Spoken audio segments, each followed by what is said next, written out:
মৰিয়নি নকছাৰীত প্ৰথমবাৰৰ karate kid জোন নকছাৰী ক্লাবৰ উদ্যোগত আধুনিক পদ্ধতিৰে কাৰাটে খেল প্ৰতিযোগিতা। মৰিয়নি নকছাৰীত কাৰাটে কিড জোন ক্লাবৰ উদ্যোগত যোৰহাট জিলা ভিত্তিত কাৰাটে খেল প্ৰতিযোগিতা। প্ৰথমবাৰৰ বাবে আয়োজন কৰা এই কাৰাটে প্ৰতিযোগিতা সম্পূৰ্ণ আধুনিক পদ্ধতিৰে আয়োজন কৰে আয়োজক সমিতিয়ে। খেলুৱৈয়ে কিমান পইণ্ট পাইছে গোটেই তালিকাখন লেপটপৰ দ্বাৰা ডিছপ্লেৰ সকলো দৰ্শকে চাব পৰাকৈ ওলাই থকাৰ ব্যৱস্থা কৰিছিল আয়োজক সমিতিয়ে। প্ৰায় 200 খেলুৱৈয়ে অংশগ্ৰহণ কৰা কাৰাটে প্ৰতিযোগিতাত সকলোৱে ভাল প্ৰদৰ্শন দেখুৱাই বুলি আছিহাৰা কাৰাটে অফ আছামৰ সম্পাদকগৰাকীয়ে জানিবলৈ দিয়ে। সম্পাদকগৰাকীয়ে গাঁৱলীয়া অঞ্চলত বেছিকৈ দূৰত্ব দিবলৈ চৰকাৰ তথা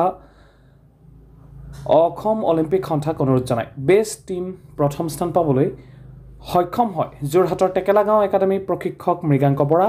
দ্বিতীয় স্থান লাভ কৰে নকছাৰী প্ৰশিক্ষক বিমল তাঁতী। তৃতীয় স্থান প্ৰায় চুটকন একাডেমী মৰিয়নিয়ে প্ৰশিক্ষক দেৱজিৎ শইকীয়া। মৰিয়নিৰ পৰা বীৰেন তাঁতীৰ প্ৰতিবেদন, আদিবাসী নিউজ। আমি আছিহাৰা কাৰাটে স্কুল অফ আছামৰ অধীনত আছিহাৰা কাৰাটে স্কুল অফ যোৰহাটৰ আমাৰ কোচ বিমল তাঁতী তেখেতে এই গেমটো অৰ্গেনাইজ কৰিছিলে নকছাৰীত। আৰু এই গেমত কমেও 170ৰ ওপৰৰ খেলুৱৈয়ে অংশগ্ৰহণ কৰিছিল আৰু ভাল ফলাফল দেখাবলৈ সক্ষম হৈছে। আৰু ইয়াত আমাৰ আছিহাৰা কাৰাটে আৰু ছোটগান কাৰাটেৰো বহুত খেলুৱৈ আহি পাৰ্টিচিপেট কৰিছে। তাৰ কাৰণে ধন্যবাদ আমাৰ দেৱজিৎ চেলচে ছাৰক ইয়াত আহি তেওঁলোক পাৰ্টিচিপেট কৰাৰ কাৰণে। আৰু আমাৰ মেইন মটিভ হৈছে আমি ৰুৰেল স্পৰ্টছ ডেভেলপমেণ্টৰ কাৰণে কাম কৰি আছোঁ। আমি আছিহাৰা গেমসমূহ প্ৰায় আমি ৰুৰেল এৰিয়াত পাতিবলৈ চেষ্টা কৰোঁ, কাৰণ ৰুৰেল এৰিয়াত ল'ৰা ছোৱালীসমূহ, গাঁৱৰ ল'ৰা ছোৱালী হওক বা বাগানৰ ল'ৰা ছোৱালী, তেওঁলোকে খেলৰ প্ৰতি আকৃষ্ট হওক আৰু কাৰাটেৰ লগত জড়িত হওক। আৰু আমাৰ আছাম ষ্টেট কাৰাটে এছ'চিয়েশ্যনো আমাক যথেষ্ট ছাপোৰ্ট কৰি গৈ আছে এই ক্ষেত্ৰত। আৰু আমি আশা কৰোঁ টাউনত ল'ৰা ছোৱালী বহুত জেগাৰ পৰা ফেচিলিটিজ পায়, অকল কাৰাটে বুলি নহয়, তাত বিভিন্ন ইভেণ্টৰ ফেচিলিটি আছে, যেনে ছুইমিঙৰ আছে, কিন্তু গাঁৱত আমি তেনেকুৱা ফেচিলিটি নাপাওঁ। সেইকাৰণে কাৰাটেটো এনেকুৱা স্পৰ্টছ যিটো আপুনি যিকোনো ফিল্ড এটাতো ল'ৰা ছোৱালীক শিকাই মেলি ৰাষ্ট্ৰীয় পৰ্যায় বা আন্তঃৰাষ্ট্ৰীয় পৰ্যায়লৈ লৈ যাব পৰা যায়। কাৰণ এই গেমটোত খুব এটা ইকুইপমেণ্টৰ দৰকাৰ নহয়, তেনেকুৱা ছেটআপ নহ'লেও হয়। কিন্তু সেইকাৰণে আমি এই পদক্ষেপ লৈছোঁ যে গাঁৱৰ এৰিয়া আৰু বাগানৰ এৰিয়াৰ ল'ৰা ছোৱালীসমূহ এনেকৈ আমাৰ নিজৰ যিমানখিনি এফৰ্ট লগাই মেলি আমি আগবঢ়াই লৈ যাব চেষ্টা কৰি আছোঁ। সেইকাৰণে আমি প্ৰায় ভিতৰুৱা অঞ্চলসমূহত আমি ট্ৰেইনিং চেণ্টাৰো তেনেকৈ খুলিবলৈ চেষ্টা কৰি আছোঁ, খুলিছোঁ বহুত জেগাত। আশা কৰোঁ আমাৰ অসমৰ পৰা এনেকৈ আগন্তুক দিনসমূহত আগবাঢ়িব পাৰে, ভাল এটা পৰ্যায় পাব পাৰে। আৰু আশা কৰোঁ অসম চৰকাৰো এই ক্ষেত্ৰত, অসম অলিম্পিক সন্থাও কিছুমান এনেকুৱা ইনিচিয়েটিভ লওক যোনখিনি ৰুৰেল স্পৰ্টছটো ডেভেলপ কৰিব লাগে। আমাৰ ৰুৰেল স্পৰ্টছটো ডেভেলপ কৰাটো খুবেই দৰকাৰ। অসম চৰকাৰ বহুতো স্কিম আছে তেনেকুৱা, কিন্তু সেইখিনি এতিয়া মই ভাবোঁ যে ল'ৰা ছোৱালীসমূহে সেইখিনি পোৱা নাই। আৰু খেল মহৰমৰ যোগেদি এতিয়া ভাল এটা ইনিচিয়েটিভ লৈছিলে চৰকাৰে। সেনেকুৱাকৈ অকল এটা টাইমত নহয়, বিচাৰোঁ যে এনেকুৱা ৰুৰেল এৰিয়াত প্ৰায় কোচ দিয়ক, বিভিন্ন খেলৰ কোচসমূহ তেওঁলোকে দিবলৈ চেষ্টা কৰক, চৰকাৰৰ ফালৰ পৰা এপইণ্ট কৰক।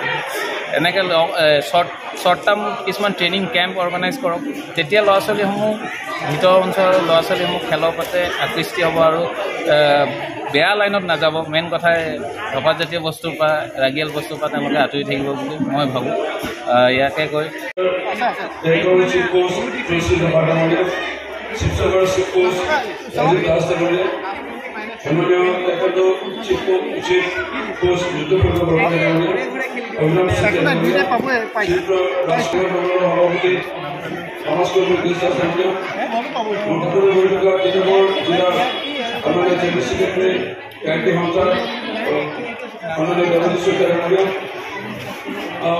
অনুষ্ঠানটি আমাৰ খুব প্ৰয়োজন হয়।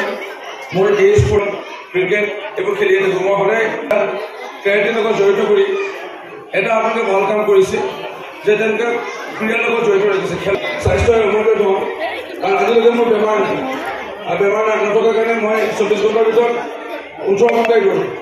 আৰু মই পুৰস্কাৰ এইটো যে মই মৰিয়নি MLA হৈ থাকোঁ, 5 বাৰ MLA হ'লোঁ। আপোনালোকেও তেনেকৈ ল'ৰা ছোৱালীবোৰক খুব কেৰাটেৰ লগত জড়িত ৰাখি মেডেলটো পোৱাবলৈ তেওঁলোকৰ লক্ষ্য অলপ কৰাব। মেডেলটো ইমান নাজানাৰ ক্ষেত্ৰত মেইন লক্ষ্য ৰাখি তেওঁলোকৰ কেৰাটেৰ লগত জড়িত ৰাখিব। প্ৰফেচৰ নেকি আৰু পুৰস্কাৰটো এদিন নহ'লে এদিন দিবই ভগৱানে, আপোনালোকৰ ল'ৰা-ছোৱালীকো দিব। আৰু আমি লাগি আছোঁ কেৰাটীক কেনেকৈ আগবঢ়াব পাৰি। সন্মানীয় কেৰাটী সঞ্চাৰ ৰাজ্যিকৰ সভাপতি কমলপুৰ সমষ্টিৰ সন্মানীয় বিধায়ক দিগন্ত কলিতা ডাঙৰীয়াৰ লগত আমি সঘনাই কথা পাতি আছোঁ। আশা ৰাখিছোঁ আগন্তুক দিনত আপোনালোকে ভাল খবৰ পাব কেৰাটীক আগুৱাই লোৱাৰ ক্ষেত্ৰত। আমি অসম চৰকাৰে মাননীয় মুখ্যমন্ত্ৰী ডক্টৰ হিমন্ত বিশ্ব শৰ্মা ডাঙৰীয়াৰ লগত কথা পাতি আমি কিবা এটা বিবেচনা কৰি আছোঁ।